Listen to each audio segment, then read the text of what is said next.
ang alas ni Cuadro Alas para palabasin sa lungga ang The Monster.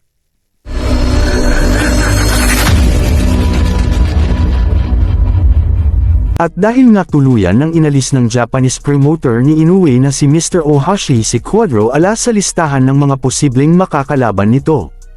At sinabing wala ng Casimero vs Inoue fight na mangyayari sa taong 2025 dahil ayon kay Mr. Ohashi ay hindi daw sila lalaban sa isang fighter na suspendido at nag-overweight ng timbang.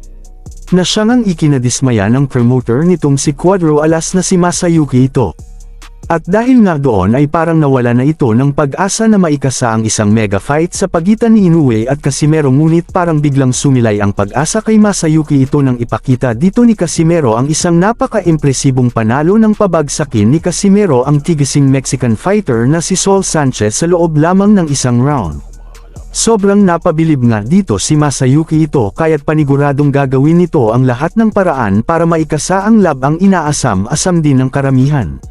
Naniniwala si Masayuki Ito na si Cuadro Alas lang talaga ang may kakayahan na tumalo sa nag-iisang The Monster ng Japan dahil sa nakita niya kung gaano kalakas ang mga kamao ng angas ng Pinas, subalit sa ngayon ay walang kasiguraduhan na lalabanan nga ni Inoue si Casimero dahil isang taon nga na hindi pwedeng lumaban si Casimero sa Japan.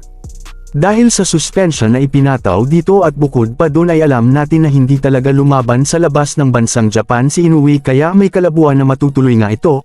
At malamang ay bago pa man matapos ang ipinataw na suspension kay Cuadro Alas ay maisipan na ni Inoue na umakyat sa mas mataas na timbang at ito nga ay sa featherweight division.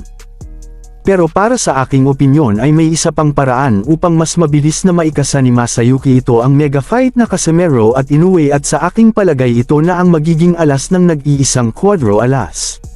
At ito ay ang unahan niya na umakyat ng featherweight si Inoue at kung magagawa nga ni Casimero na makalaban at talunin ang mga kamyon sa featherweight division at maging kampiyon dito ay malamang sa malamang hindi nagagawin pang hamanin ni Casimero ang tinaguriang The Monster ng Japan dahil tiyak ito mismo na ang haamon sa kanya. Dahil ayon nga dito kay Inoue ang featherweight division ang pinakahuling division na aakyatin niya at gusto niya rin maging undisputed sa division na ito at maging isang 5-division world champion bago magretiro sa boxing. Ang pag-akyat ni Casimero sa featherweight at pagkakampyon sa naturang division ay ang sa tingin ko ang magiging susi upang tuluyan na silang magkaharap ng The Monster. Therefore your winner by way of technical knockout and new WBO Champion of the World, Jean-Riel Cuadro Alas Casimero!